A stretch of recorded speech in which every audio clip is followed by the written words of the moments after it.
Salut camarade, pouvoir recharger en toute autonomie tes appareils électriques, ça peut être une question de confort au quotidien, mais ça peut également être une question de survie en cas de rupture de ta normalité. Ces dernières années, la technologie solaire est devenue beaucoup plus efficace, tout en devenant beaucoup moins cher, ce qui fait qu'elle devient très intéressante et que des kits solaires réellement efficaces sont accessibles aux particuliers.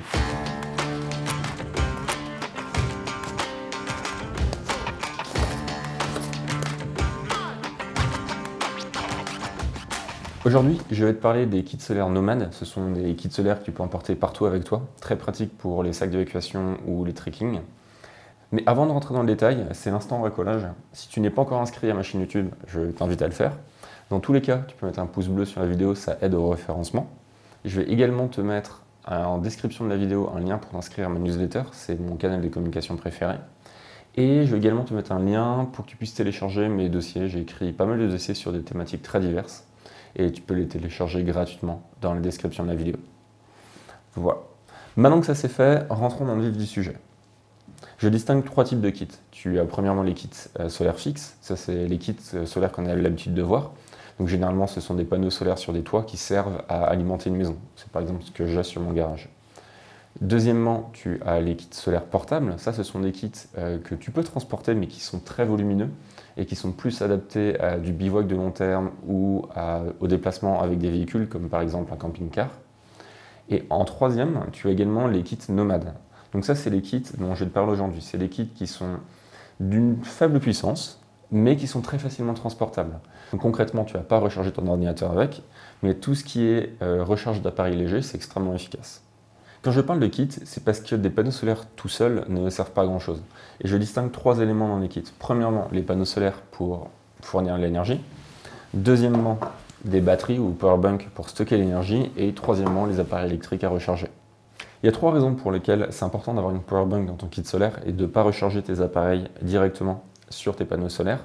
La première raison, c'est que le soleil ne brille pas tous les jours. Et tu peux très bien avoir une journée où le soleil brille énormément, mais où tu n'as pas besoin de recharger tes appareils. S'ils sont pleins, ça ne sert à rien. Et dans ce cas-là, c'est intéressant de stocker et de conserver l'énergie dans une powerbank. Tu peux également avoir une journée où là, tu as besoin d'énergie, mais où le temps est couvert, il pleut, il y a du brouillard. Et dans ces cas-là, tes panneaux solaires sont quasiment inutiles, ou en tout cas, la puissance est très fortement limitée, et tu seras bien content d'avoir une powerbank. La deuxième raison, c'est que l'électricité produite par les panneaux solaires n'est pas toujours de très bonne qualité. Et recharger tes appareils électriques directement sur tes panneaux solaires, à la longue, ça risque de les abîmer. Donc c'est bien de passer par une powerbank qui va te permettre de faire un peu de tampon entre les deux et qui va permettre de restituer à tes appareils électriques une électricité de très bonne qualité. La troisième raison, c'est qu'en chargeant tes appareils électriques directement sur ta powerbank, tu vas les charger beaucoup plus rapidement que si tu les rechargeais directement sur tes panneaux solaires. Ce qui te permet de recharger tes appareils électriques en quelques dizaines de minutes contre quelques heures sur tes panneaux solaires. Donc concrètement, au lieu d'avoir un de tes appareils qui est immobilisé sur tes panneaux solaires, tu vas pouvoir le recharger rapidement et recommencer à l'utiliser le plus rapidement possible. Donc tu gagnes en efficacité. Je vais te présenter mon kit, donc je vais te présenter chacun des trois éléments. Et pour chaque élément, je vais t'expliquer pourquoi je l'ai choisi et je vais également te donner des critères pour choisir le tien. J'ai choisi ce matériel après avoir fait des recherches, c'est du matériel de qualité, pour l'instant j'en suis très content, mais je ne suis pas là pour vendre quoi que ce soit, donc je vais surtout te donner les critères pour choisir toi-même ton matériel et tu es tout à fait libre de choisir une marque ou une puissance différente de la mienne. Alors pour les panneaux solaires, j'ai pris la marque Big Blue qui est une référence, comme ça j'étais sûr de tomber sur la qualité. Il y a encore quelques années, les panneaux solaires portables, on était plus sur une puissance de quelques watts, 4 watts, 8 watts, voire un petit peu plus. Là, c'est du 28 watts, donc ça commence à devenir vraiment intéressant. Si je l'ai choisi, c'est premièrement pour la facilité de transport. Tu peux voir, c'est pas très grand, ça se plie, je vais te le déplier après. C'est facile à mettre dans un sac, c'est facile à ranger, c'est très pratique. Deuxièmement, c'est l'efficacité. Donc là, on est sur du 28 watts, donc ça commence à devenir vraiment intéressant. En dessous du 15 watts, tu vas juste arriver à maintenir tes appareils en vie s'il fait beau, mais pas plus. Donc en dessous du 15 watts, je pense que ça sert à vraiment rien d'y aller.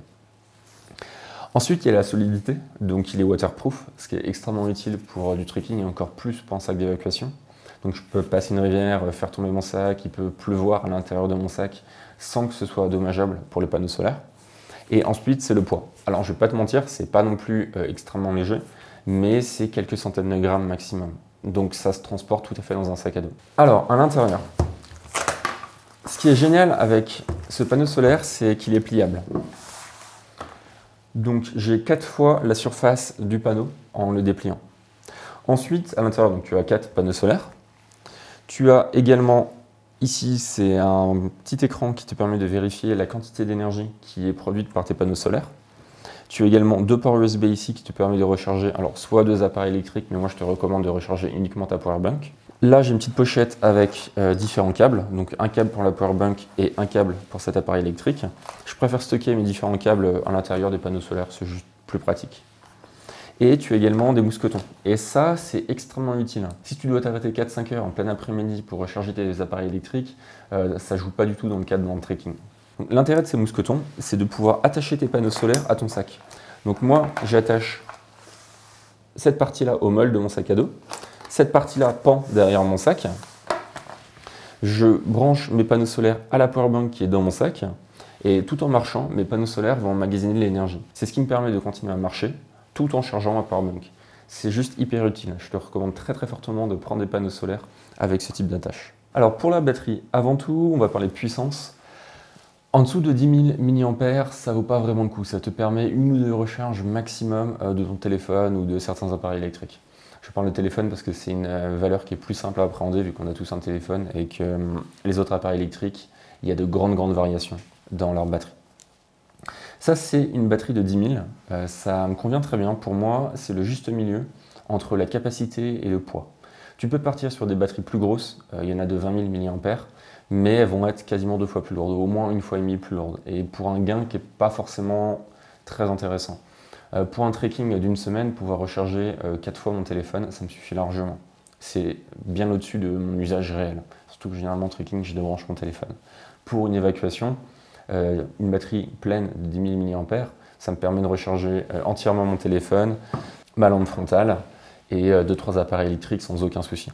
Donc pour moi, 10 000, c'est la taille parfaite. Dans un cadre de survie, donc d'évacuation, ta powerbank doit être solide et fiable. Donc ça veut dire qu'elle doit être protégée. Donc protégée de l'humidité, waterproof, mais aussi protégée des chocs et de la poussière. Donc là, clairement, c'est le cas. C'est une powerbank waterproof, protégée des chocs et de la poussière.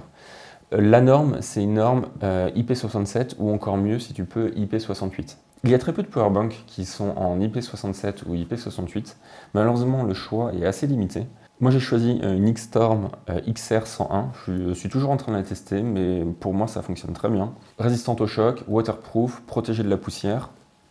2 ports USB, un port de charge. Donc concrètement, ça me permet de la charger sur les panneaux solaires et en même temps de charger 2 appareils électriques dessus, ce qui est largement suffisant.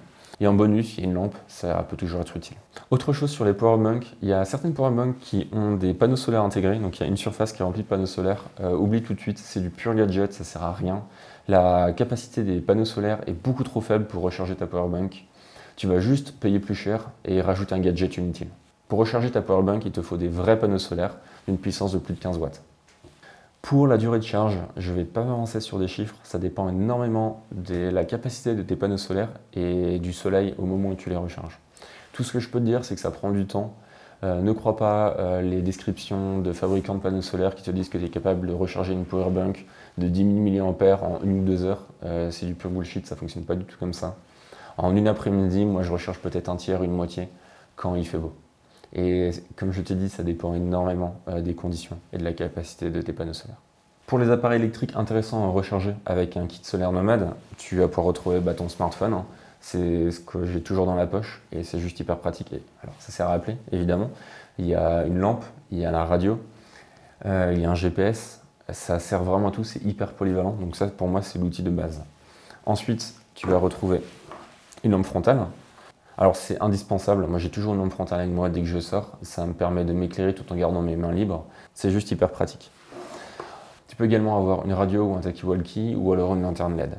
Il y a de plus en plus de lampes et de radios qui se font rechargeables, donc c'est hyper pratique. Ça c'est une LED Dancer, c'est une très bonne lampe, très puissante, mais qui ne se recharge uniquement. Donc ça concrètement c'est une lampe que j'utilise pour mes sorties ski de rando ou pour tout ce qui est trekking quand je sais que je vais faire pas mal de nuit. Mais ce n'est pas forcément adapté à un sac d'évacuation. Pour les sacs d'évacuation, il y a des lampes qui sont beaucoup plus intéressantes, qui sont un peu moins puissantes, mais qui sont aussi plus petites, plus compactes, et qui surtout ont 2 types de recharge. Donc une recharge batterie, donc ça c'est le type de recharge que je recharge avec les panneaux solaires et la powerbank, et des recharges piles. Donc c'est toujours hyper pratique d'avoir les deux, toujours dans la résilience. En cas d'évacuation, j'utilise ma powerbank et mes panneaux solaires. Si pour une raison ou une autre, le kit ne fonctionne pas, je peux toujours repartir sur des piles classiques. Pour les branchements, je mets tous les câbles dans cette pochette, c'est hyper pratique. Je vais d'abord relier la powerbank au panneau solaire, puis le téléphone à la powerbank et enfin la lampe frontale à la powerbank. Donc pour les branchements, rien de plus simple. Je te conseille d'avoir un câble assez long pour que tu puisses mettre tes panneaux solaires sur ton sac à dos tout en marchant et recharger la powerbank qui est dans ton sac. Si tu as un câble qui est un peu trop court, tu vas vite te retrouver avec des problèmes. Maintenant que la powerbank est branchée au panneau solaire, je vais pouvoir brancher mon téléphone,